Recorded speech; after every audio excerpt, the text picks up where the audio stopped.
आज उदय अचानक 8 तारीख को रात को 8 बजे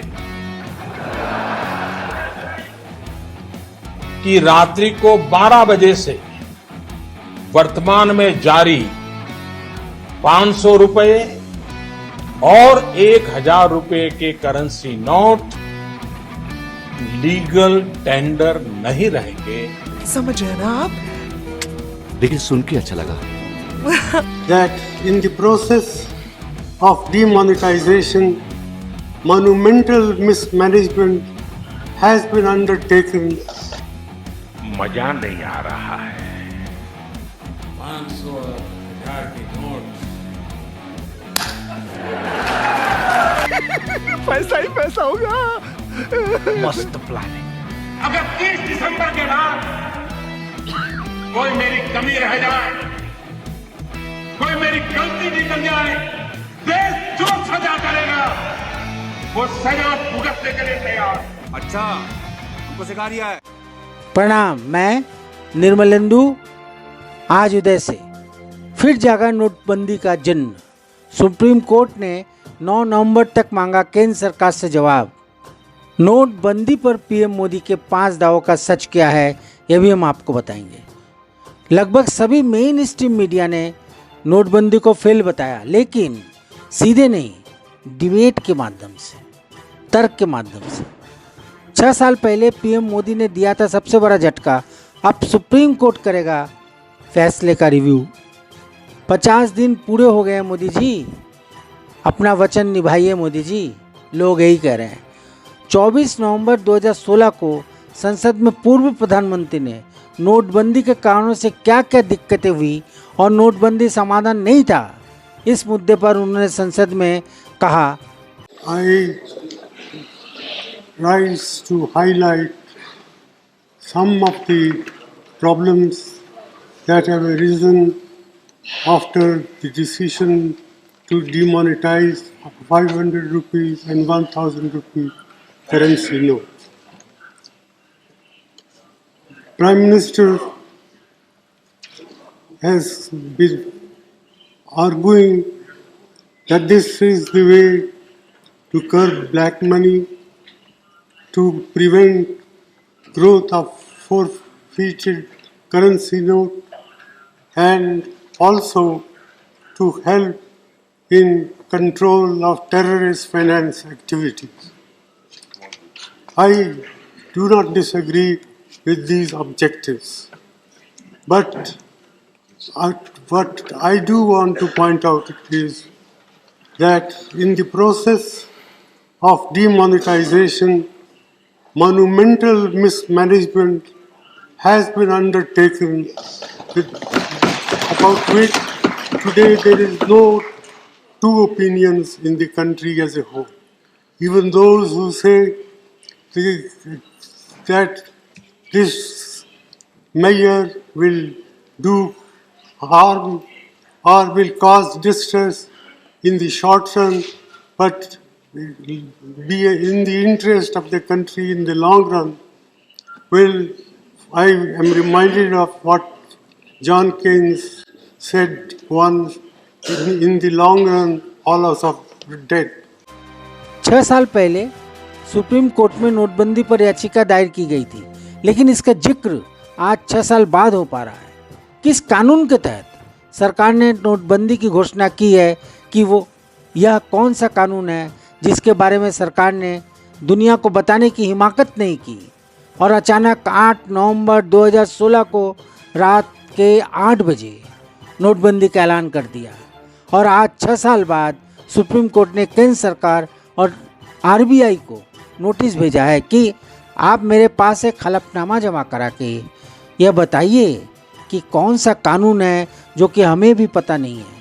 बता दें कि कुल 59 याचिकाएं दाखिल हुई हैं जिन पर सुनवाई होगी। सुप्रीम कोर्ट ने 9 नवंबर तक केंद्र सरकार से जवाब मांगा है। मध्यरात्रि यानी 8 नवंबर 2016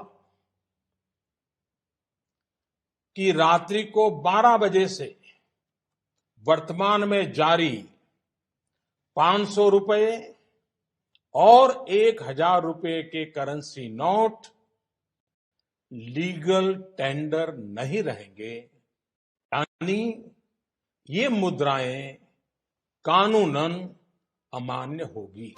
ऐसे में न केवल विपक्ष बल्कि आम जनता का भी यही मानना है कि नोटबंदी के बहाने प्रधानमंत्री मोदी ने अरबों का घोटाला किया है।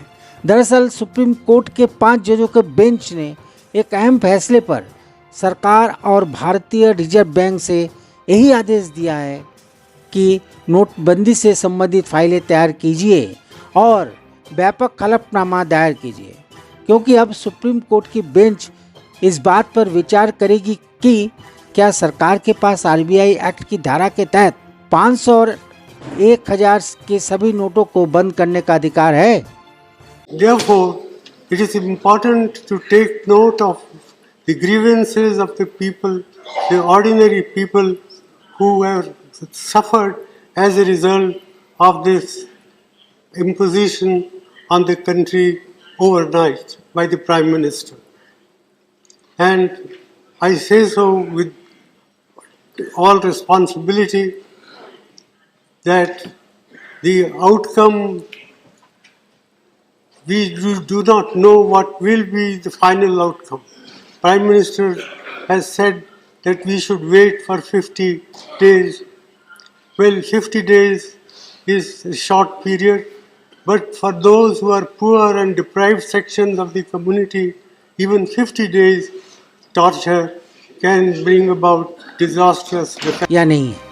कोर्ट ने यह भी कहा है कि नोटबंदी के एक दिन पहले केंद्र सरकार ने भारतीय रिजर्व बैंक को जो पत्र लिखा था वो पत्र भी इसमें शामिल हो।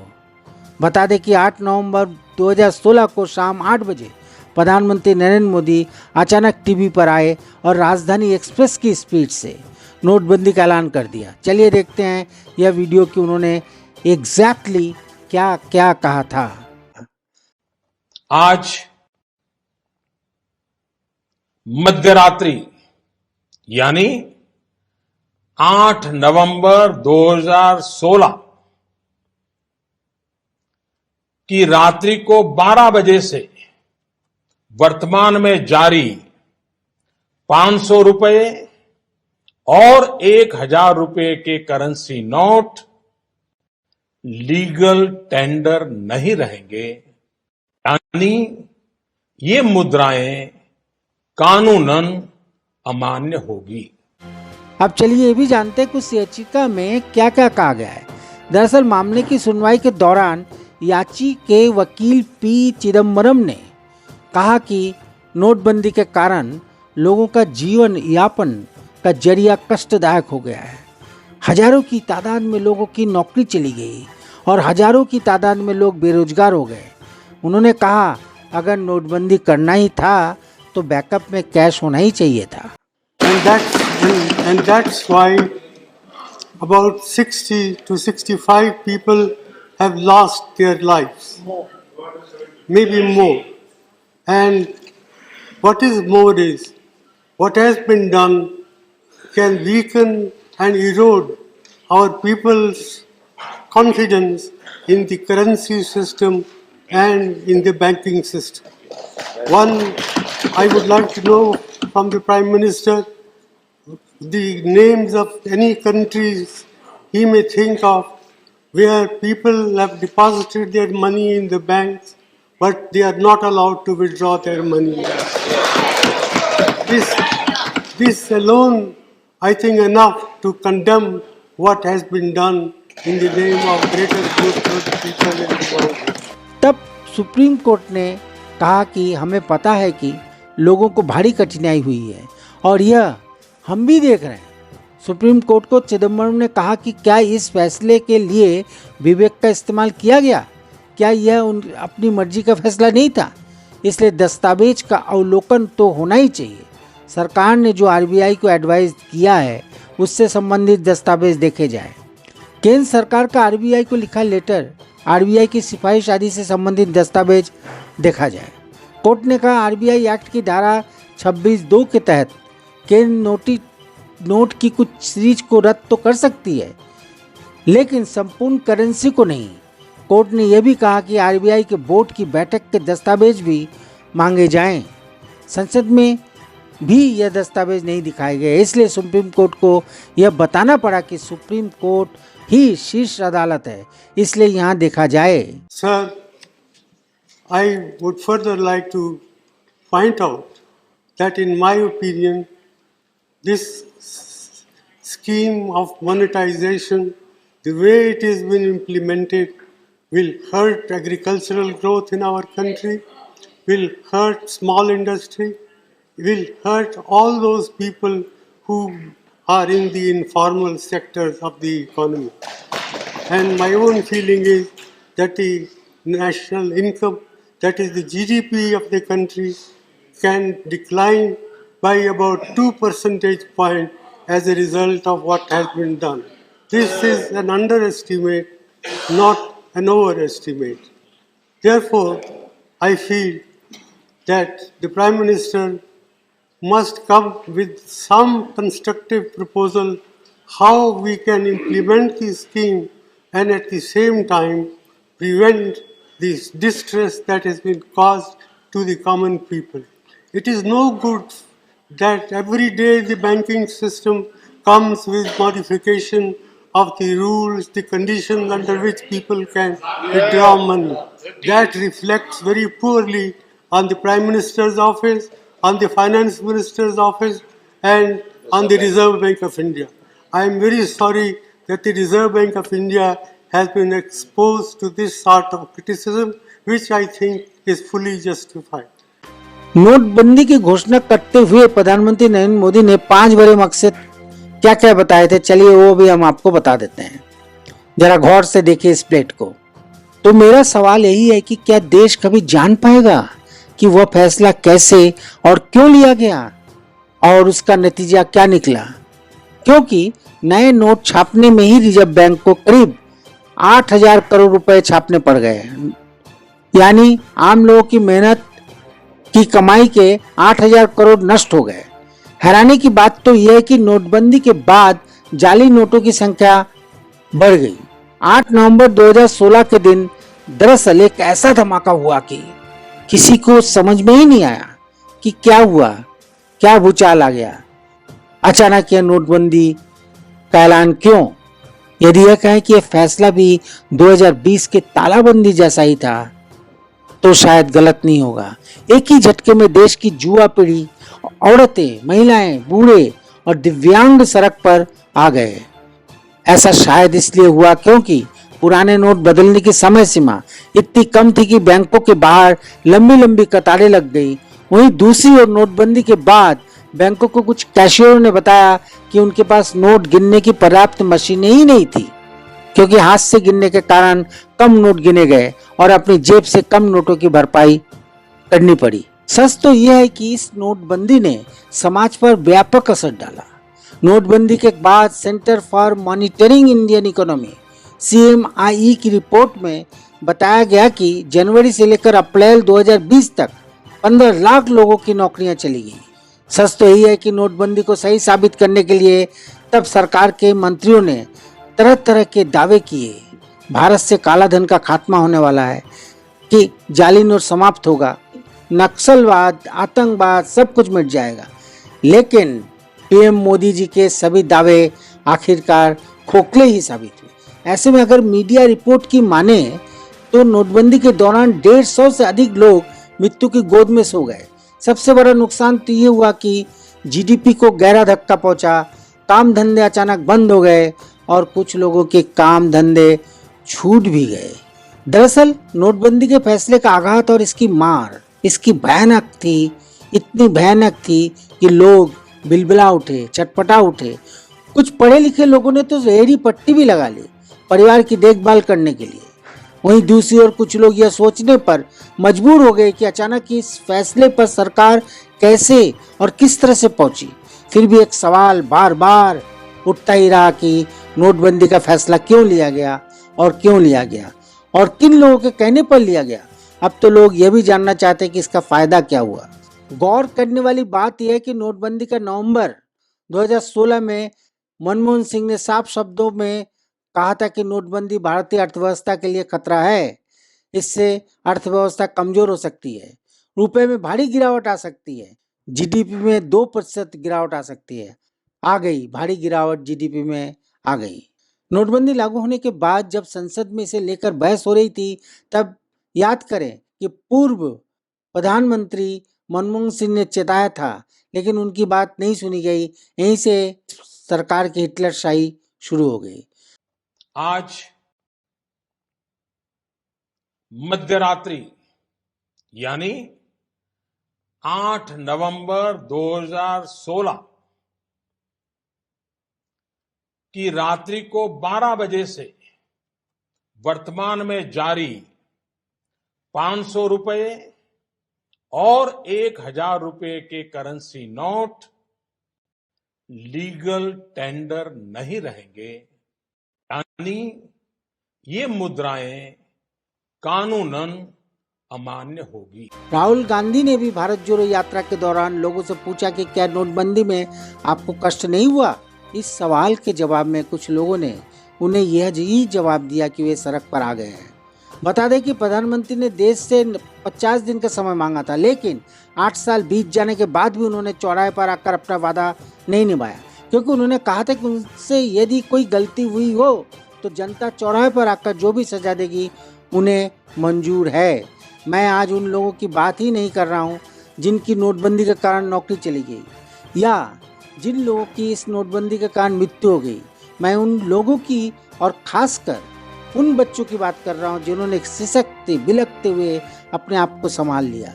मैं यहाँ बात कर रहा हूँ मोदी जी की, क्योंकि सिर्फ एक शख्स के एक हिटलरी फैसले ने देश की अर्थव्यवस्था को चौखट पर लाकर खड़ा कर दिया है। इसलिए अब जनता तय करेगी, ये जो भारत का सिटीजन है वह तय करेगी कि मोदी जी ने जो 50 दिन मांगे थे उसके पूरे होने के बाद उनके साथ किस तरह का बर्ताव करना चाहिए। वोटर तय करेगा कि मोदी जी को क्या सजा दी जाए। मोदी जी ने देश की आवाम से केवल 50 दिन मांगे थे, इसलिए अदालत तय करेगी कि उन्हें क्या सजा दी जाए। अब सुनिए कि मोदी जी ने क्या कहा था। मैंने सिर्फ देश से 50 दिन मांगे हैं, 50 दिन। 30 दिसंबर तक मुझे मौका दीजिए मेरे भाई। अगर 30 दिसंबर के बाद कोई मेरी कमी रह जाए, कोई मेरी गलती निकल जाए, कोई मेरा गलत इरादा निकल जाए, आप जिस चौराहे में मुझे खड़ा करेंगे मैं खड़ा होकर के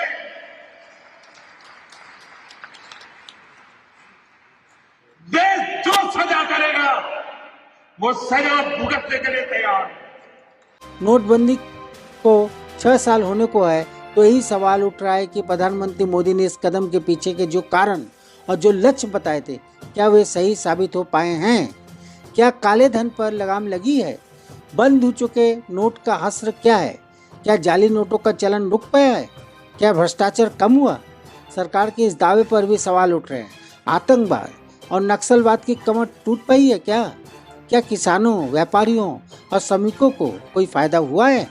क्योंकि जहाँ तक मैं समझता हूँ कि किसानों की समस्या मोदी की नोटबंदी की ही देन है।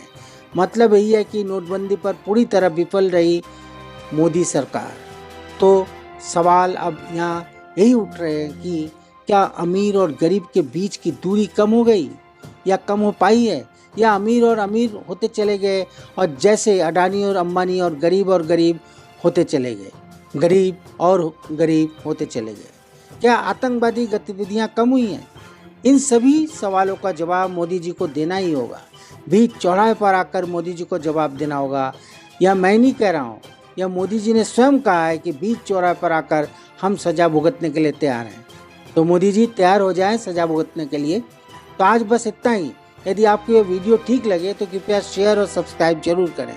प्रणाम। अचानक 8 तारीख को रात को 8 बजे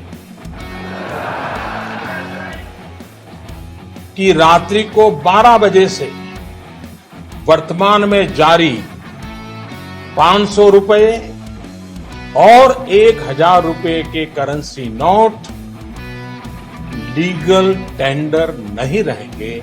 समझ रहे ना आप? लेकिन सुन के अच्छा लगा। that in the process of demonetization, monumental mismanagement has been undertaken. मजा नहीं आ रहा है 500 और 1000 के नोट पैसा ही पैसा होगा। मस्त प्लानिंग। अगर 30 दिसंबर के बाद कोई मेरी कमी रह जाए, कोई मेरी गलती निकल जाए, देश जो सजा करेगा वो सजा भुगतने के लिए तैयार। अच्छा, हमको सिखा दिया है।